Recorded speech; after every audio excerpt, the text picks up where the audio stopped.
Imagine you sit down to play a video game. You pick your character, but you do not get to choose your starting stats. Someone already chose them for you before you were born, and depending on those starting stats, the game plays completely differently. That is not a game mechanic. That is just life, and life has quietly become pay to win. In video games, pay to win describes a system where players who spend more money gain real advantages that skill alone cannot overcome. You are not buying cosmetics. You are buying power. The player with the most money wins, not because they played better, but because they paid more. Now apply that logic to the real world. The wealthiest children are born into advantages so comprehensive that the gap between them and the least wealthy is not a gap in ability, it is a gap in resources. And resources in the real world work exactly like purchased upgrades in a game. Let us go through what those upgrades actually look like. The first upgrade is healthcare. Children from wealthy families get earlier diagnoses,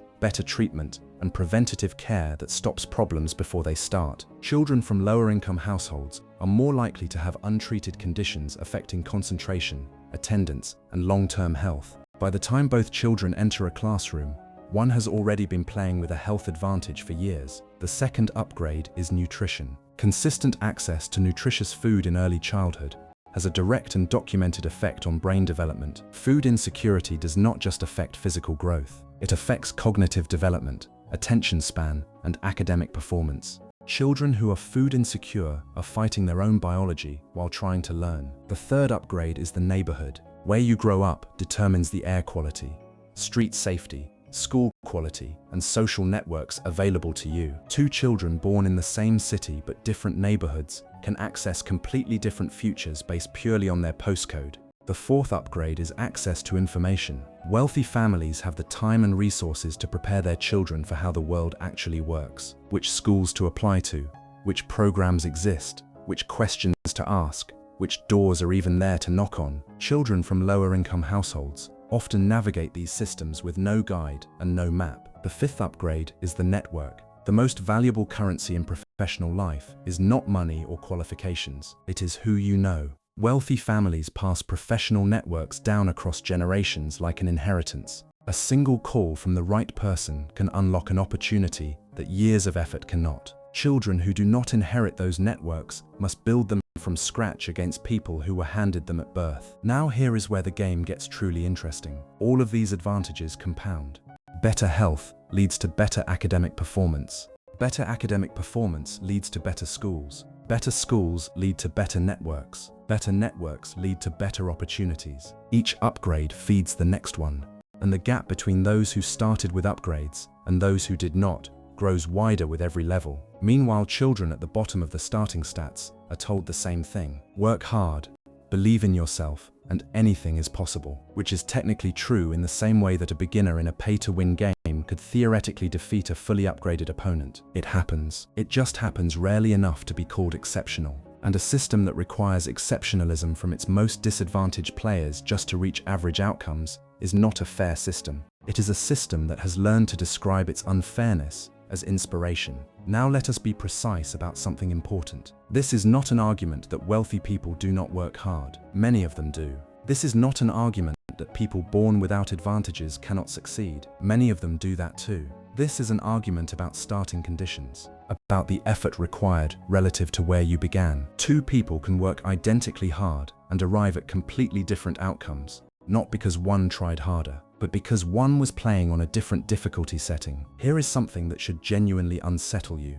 Social mobility, the ability to move up from the economic position you were born into, has been declining in most developed countries for decades. The idea that each generation does better than the last is becoming less true over time, not more. The land of opportunity is increasingly not the most economically mobile society. It is just the most enthusiastic about the myth of mobility. Here is the most uncomfortable part. The pay-to-win nature of life is largely invisible to those who benefit from it. When you start with full health, a safe neighborhood, a strong network, access to information, and consistent nutrition, those things do not feel like advantages, they feel like normal. And when normal is your baseline, it is very easy to assume that someone who is struggling simply is not trying hard enough. This is how the myth sustains itself. The people least able to see the system are the people the system works for, and the people most able to see it are the ones paying the highest cost to exist inside it. Now let us talk about what actually changes things.